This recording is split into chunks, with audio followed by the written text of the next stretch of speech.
Assalamu alaikum, this is Mohammad Ayub, and in this video I am going to discuss about scalar or dot product from first year physics chapter 2.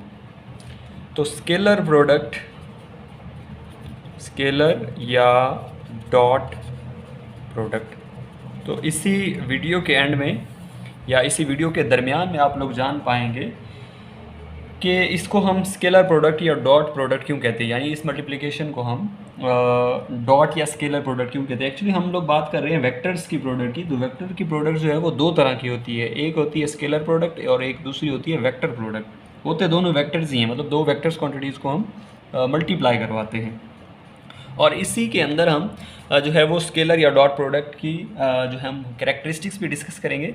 तो आपने इस जो lecture है इसको complete watch करना है। तो इसकी डेफिनेशन ये है कि जब भी हम दो वेक्टर्स को मल्टीप्लाई करवाएं, यानी दो वेक्टर्स का हम डॉट प्रोडक्ट लें, तो रिज़ल्ट में हमारे पास एक स्केलर क्वांटिटी आती है। दोबारा बताता हूँ कि दो वेक्टर्स को हम डॉट प्रोडक्ट लें तो रिजल्ट में हमें एक स्केलर क्वांटिटी मिलती है। तो डेफिनेशन में राइट करता हूं, when two vectors are multiplied, यानी कि दो वेक्टर्स को जब हम मल्टीप्लाई करते हैं तो जो रिजल्ट है, result will be a scalar quantity. तो रिज़ल्ट जो है वो हमें एक स्केलर क्वांटिटी मिलती है। तो इसको हम राइट कर सकते हैं कि लेट्स सपोज कि हमारे पास दो वेक्टर्स हैं, ठीक है। मैं यहाँ पर एक एक्स वाई प्लेन ड्रा करता हूँ, एक्स वाई प्लेन, ये हमारे पास एक एक्स वाई प्लेन है, ठीक है। इसी के अंदर दो वेक्टर्स हैं, एक वेक्टर है ए और एक वेक्टर है बी, ठीक है। ये थोड़ा सा छोटा बन गया। ये दो वेक्टर्स हैं एक्स वाई प्लेन के अंदर, ओरिजिन से स्टार्ट हो। अब इन दो वेक्टर्स को हम मल्टीप्लाई करवाते हैं ए डॉट बी, ठीक है। इसको हम लिखते हैं जी ए बी कॉस थीटा। अब यहाँ पर देखें कि ए और बी जो हैं वो दो वेक्टर्स हैं और ए बी जो हैं ये वाले इनकी मैग्नीट्यूड हैं। ए मैग्नीट्यूड है ए वेक्टर का, बी मैग्नीट्यूड है बी वेक्टर का, और थीटा जो है इनके दरमियान एंगल है, ठीक है। अब आपने ये देखना है कि ये ग्राफिकली आपने इसको देखना है कि ये वेक्टर किस तरह से आया, ठीक है। और यहाँ पर कॉस थीटा क्यों आया, ये भी तो आपका क्वेश्चन है कि साइन क्यों नहीं आया, टेन क्यों नहीं आया, ठीक है। अब हमें पता है कि ये हमारे पास एक्स एक्सिस है और ये हमारे पास है वाई एक्सिस, ठीक है। अब हमने क्या करना है कि हमने देखना है इसका प्रोजेक्शन, B का प्रोजेक्शन A के ऊपर। जब B का प्रोजेक्शन A के ऊपर आ जाएगा तो B जो है वो पैरेलल हो जाएगा। क्या हो जाएगा? B जो है वो यहाँ पर पैरेलल हो जाएगा। B और A दोनों एक ही डायरेक्शन में मूव करेंगे। दोनों किस में मूव करेंगे? एक ही डायरेक्शन में, सेम डायरेक्शन में मूव करेंगे। सबसे पहले इसको हमने इसके प्रोजेक्शन इसके ऊपर लेके आना है। जब दोनों वेक्टर्स A एंड B एक ही डायरेक्शन में मूव करेंगे, उनके दरमियान एंगल कितना होगा? 0। जब उनके दरमियान एंगल 0 है तो यहाँ पर हम cos थीटा की जगह पे 0 रखते हैं, तो cos थीटा हमें मैक्सिमम वैल्यू देता है, यानी cos थीटा इक्वल होता है 1, ठीक है। तो अब हमें यहाँ से पता चला कि दो वेक्टर्स, दो पैरेलल वेक्टर्स को, डेफिनेशन अभी आप मॉडिफाई करेंगे, व्हेन टू पैरेलल, ठीक है। यहाँ पर मैं पहले भी लिख सकता था डेफिनेशन में, ठीक है। यहाँ पर मैंने पहले नहीं लिखा। When two parallel vectors are multiplied, the resultant will be a scalar quantity, ठीक है। तो हमें रिजल्ट में एक स्केलर क्वांटिटी मिलती है, a dot B is equal to A B cos theta. उनकी डायरेक्शन जो है वो एक ही है, वो दोनों क्या हैं? पैरेलल हैं, ठीक है। अब इसका प्रोजेक्शन हमने देखना है ना, तो हम इसको किस तरह लिख सकते हैं? a dot B is equal to A, यहाँ पर हम लिख सकते हैं projection of b, projection of b on A, ठीक है। या हम इस तरह भी लिख सकते हैं a dot B is equal to A into B cos theta, ठीक है। अब इसका क्या मतलब, ये इंपॉर्टेंट लाइन है, यहाँ पे आपने जो है ना कॉन्सेप्ट समझना है। a डॉट बी को मैंने a into B cos theta क्यों लिखा है? क्यों? क्योंकि हमेशा ऐसा तो नहीं होता कि वो बी जो है इसके ऊपर प्रोजेक्ट बना ले या प्रोजेक्शन बना ले। क्यों? क्योंकि ए और बी कुछ ना कुछ एंगल बना रहे हैं। तो मैग्नीट्यूड में हम लिखते हैं कि A dot B is equal to A की मैग्नीट्यूड बी कॉस थीटा के वो बी जो है वो कितने एंगल पर लाई कर रहा है। इस लाइन का ये मतलब है, बी कॉस थीटा का मतलब ये है कि बी जो है वो कितना लाइन बना रहा है। अब अगर ऐसे होता कि बी वेक्टर की जगह पे ए होता और ए वेक्टर की जगह पे बी होता, मैं दोबारा से यहाँ पे एक और बना लेता हूँ। लेट्स सपोज ये हमारे पास एक्स वाई प्लेन है और ये हमारे पास है जी ए वेक्टर और यहाँ पर है जी बी वेक्टर, ठीक है, यहाँ पर है बी वेक्टर। अब ए जो है वो प्रोजेक्शन बना रहा है, एंगल ए बना रहा है, तो यहाँ पर हम लिखेंगे बी डॉट ए।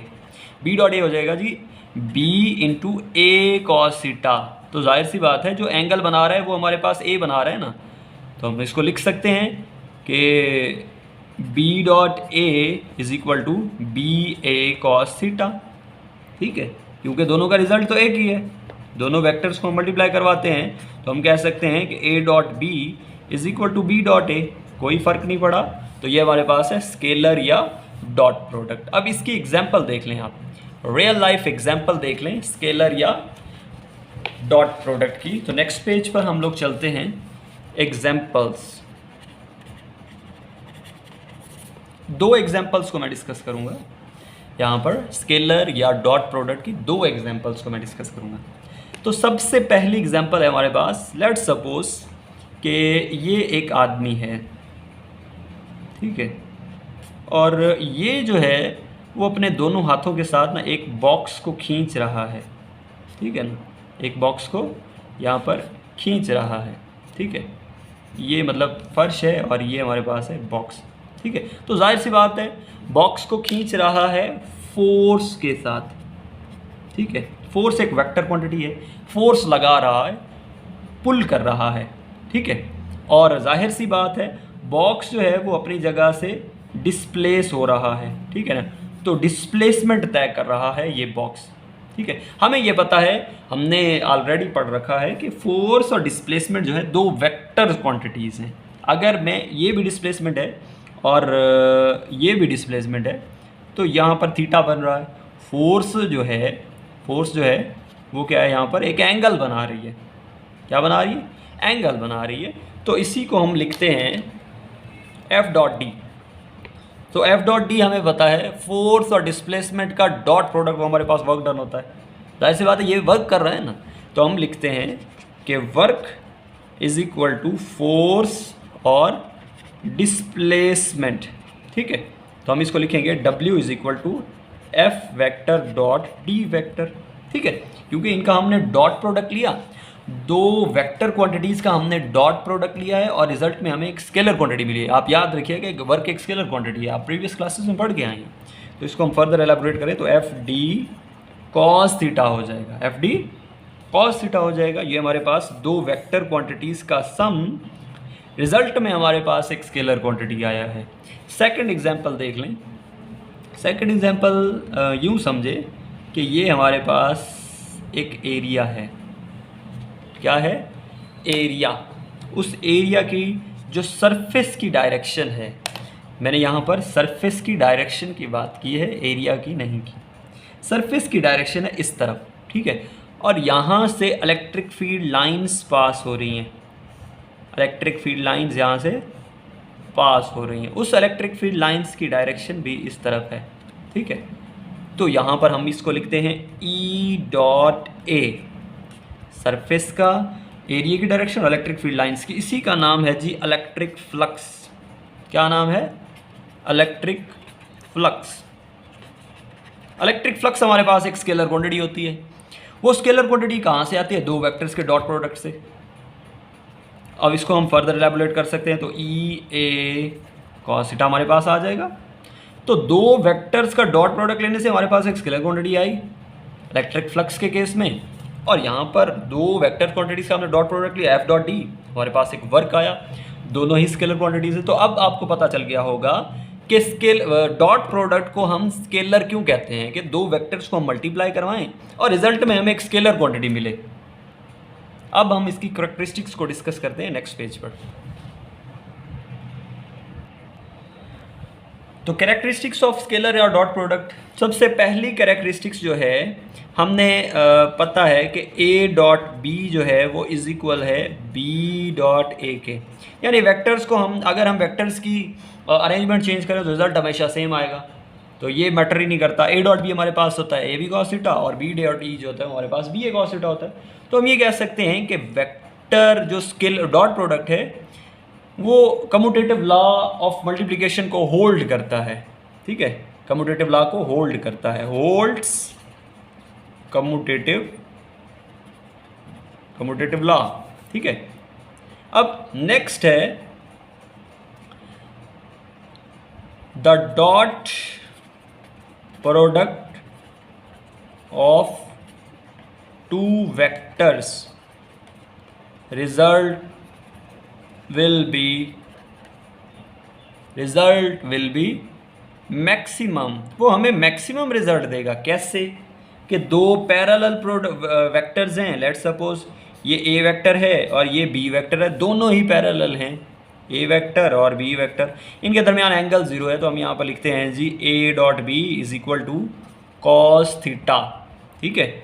ए और बी के दरमियान एंगल जो है वो हमारे पास, सॉरी यहाँ पर ए बी आएगा, ए बी कॉस थीटा, तो ए बी कॉस 0, तो हमें पता है कॉस 0 की वैल्यू जो होती है वो हमारे पास 1 होती है, तो 1 मल्टीप्लाई बाई ए बी, तो हमारे पास मैक्सिमम रिजल्ट आ गया, ठीक है। तो सेकेंड प्रॉपर्टी हमें ये पता चला कि दो वेक्टर्स को हम पैरेलल वेक्टर्स को मल्टीप्लाई करें तो हमारे पास रिजल्ट मैक्सिमम आएगा। Next the dot product of two perpendicular vector,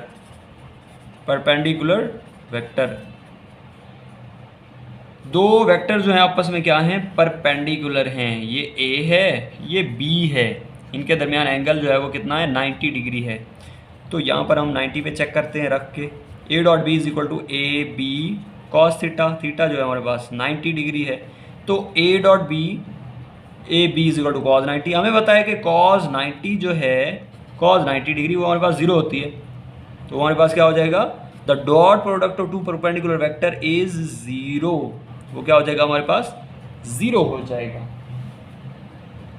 next हम लोग चेक करते हैं कि अगर दो वेक्टर जो हैं वो क्या हों, एंटी पैरेलल हों, क्या हों, एंटी पैरेलल।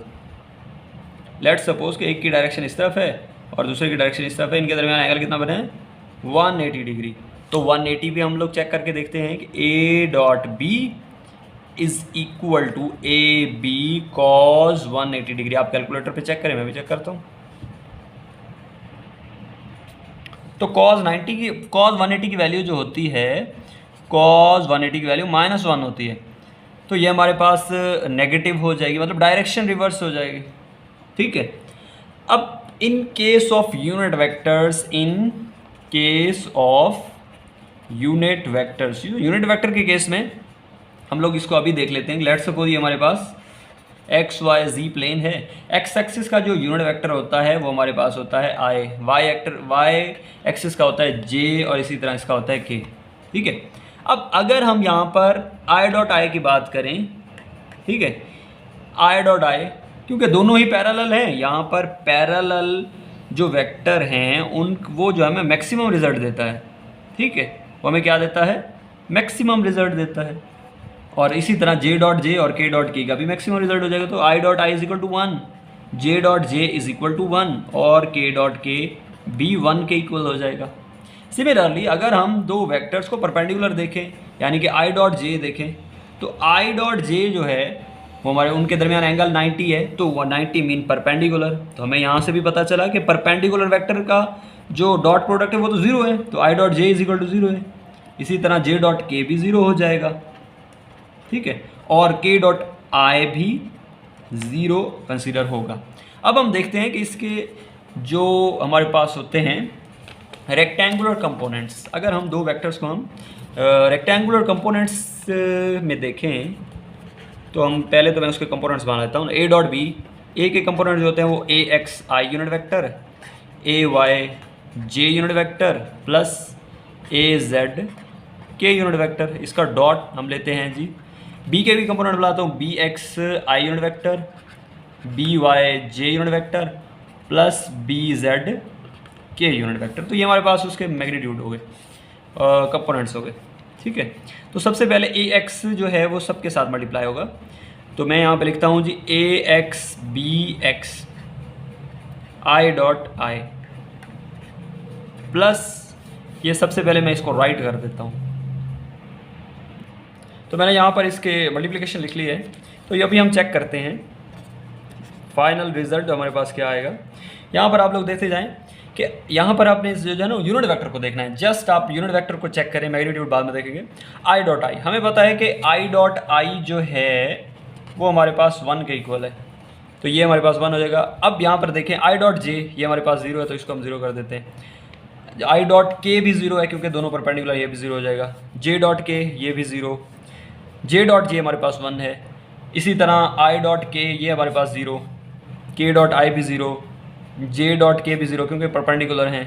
अब देखें ना, जो बच गया उसको आप राइट कर दो।